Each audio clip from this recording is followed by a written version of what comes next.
So, eto ngayon ang statement ni Bangag Jr. Namutawi sa kanyang masangsang na bunganga, sa kanyang bungangang sumisinghot, dumidila lahat ng pulburon na ipinagbabawal na gamot dahil si Marcos Jr. paulit-ulit nating sabihin ay authenticated bangag. Ulitin natin yung alitagtag. I-compare mo sa ginagawa ni Michael Mann na kasabwat ng mga Araneta Marcos sa pagsasmuggle ng droga, ng pulburon at lahat ng mga kontrabando na naapektuhan ang buhay ninyo. So ang ginawa ngayon ng gobyernong ito, dahil nagtago yung anak mo na kaibigan ni Sandro Marcos, kayong pamilya, 3 anak mong matitino, ay dinukot o tinorture o kung ano pa man ang gagawin sa anak mo. Even dun sa hearing, dun sa Davao, sinabi ni Torre na decision nga niya, di ba? At di ba tinanong siya ni, I don't know kung si Bato ba, I think si Bato ang nagtanong. So, ang sinasabi dun ni Torre na, parang humingi lang siya ng guidance, pero yung siya daw yung decision maker, diyan sa KOJC, nung pasukin nila, gibain nila, maghukay sila, at kung ano-anong kababuyan ang ginawa ng Torre na ito, ng mga walang hiyang ito. So, eto ngayon ang statement ni Bangag Jr. Namutawi sa kanyang masangsang na bunganga, sa kanyang bungangang sumisinghot, dumidila lahat ng pulburon na ipinagbabawal na gamot dahil si Marcos Jr. paulit-ulit nating sabihin ay authenticated bangag. Addictos Benedictos, forensic analysis, dito po yan sa Amerika. Legit forensic analysis na si Bangag Jr. ay authenticated, bangag na bangag, Addictos Benedictos. Kaya naman, paulit-ulit siyang nagsisinungaling. Listen to this kasinungalingan.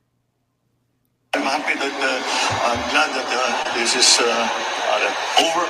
We can now resolve and look at the allegations that have been made against him.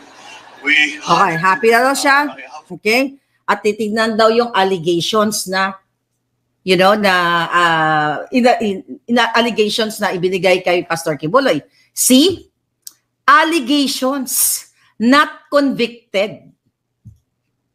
The reason why hinahabol nila at talagang gusto nilang, sirain si Pastor Quiboloy sa pamamagitan ng pakikipagsabuatan nila sa media at isaksak sa isipan ng tao na si Quiboloy ay tumatakas sa kanyang kasalanan at siya ay pugante.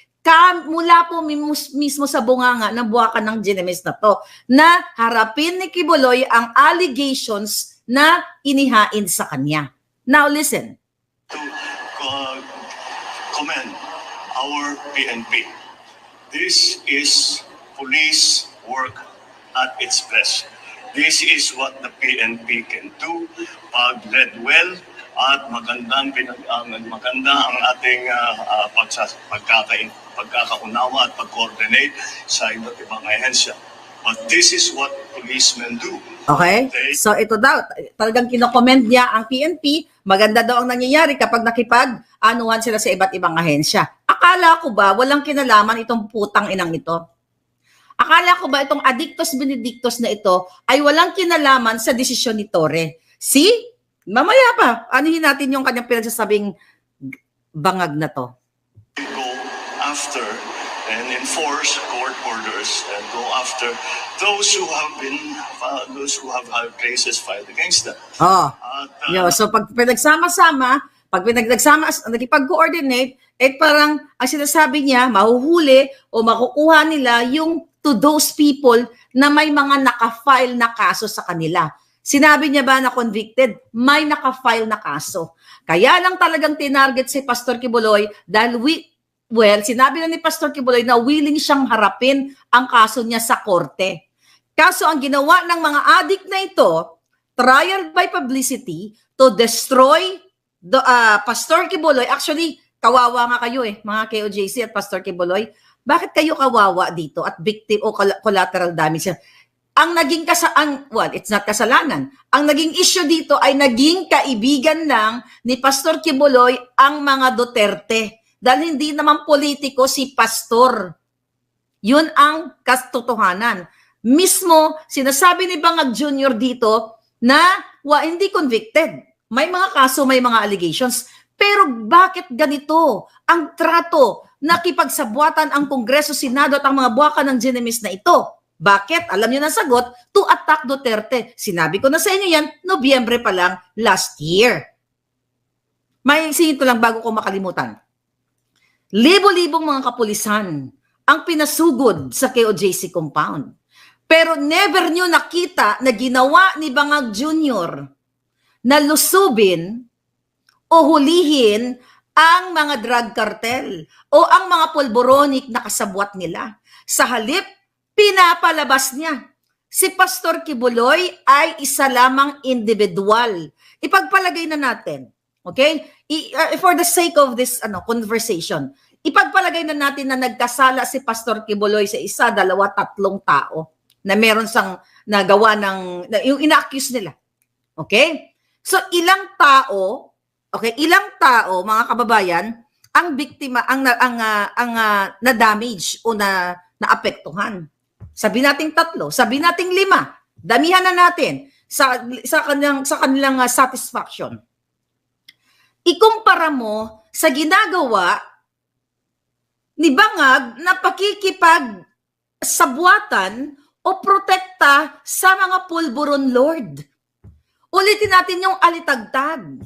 I-compare mo sa ginagawa ni Michael Mann na kasabwat ng mga Araneta Marcos sa pagsasmuggle ng droga ng pulburon at lahat ng mga kontrabando na naapektuhan ang buhay ninyo. Pagpalagay na natin na totoo lahat, convict na nga natin si Pastor, convicted na. 5 tao ang kanyang nasaktan o naapektuhan o nabiktima.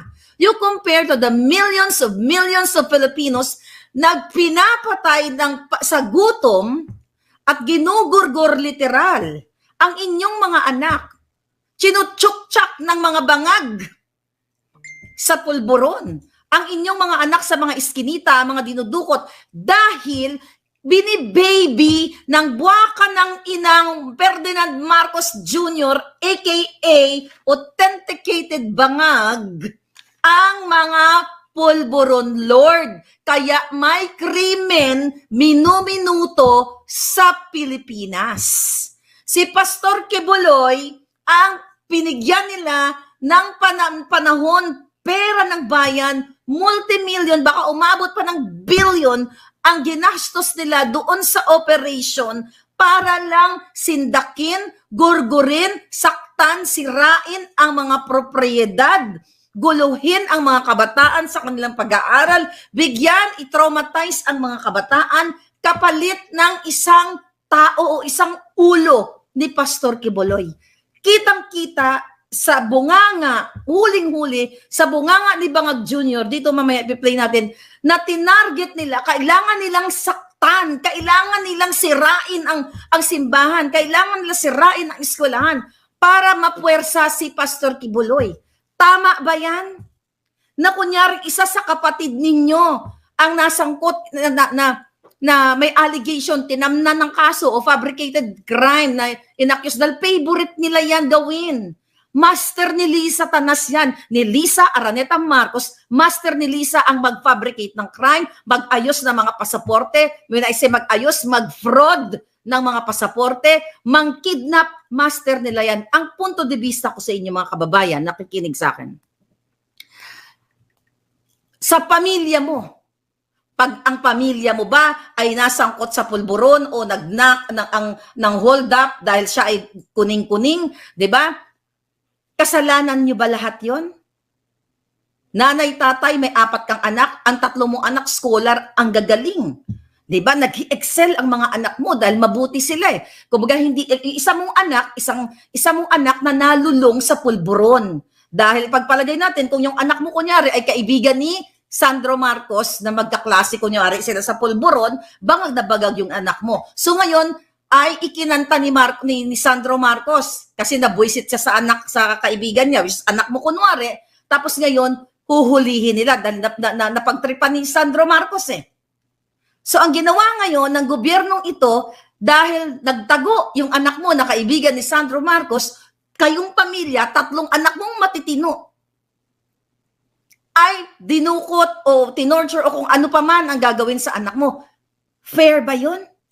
I'm asking you, ikaw na nakikinig, dilawan, pulahan, anuman ang lahi mo. Tama ba na ang isa mo, 4 anak mo, ang isang anak mo na pariwara dahil sa pulburo na ito na sila rin ang nagpakalat. Tapos yung 3 anak mo na talagang maayos, mabuti, namumuhay ng tama, dudukutin nila para lang ilabas ang iyong anak. Ito yung nangyayari dito. Si Pastor Kibuloy lang.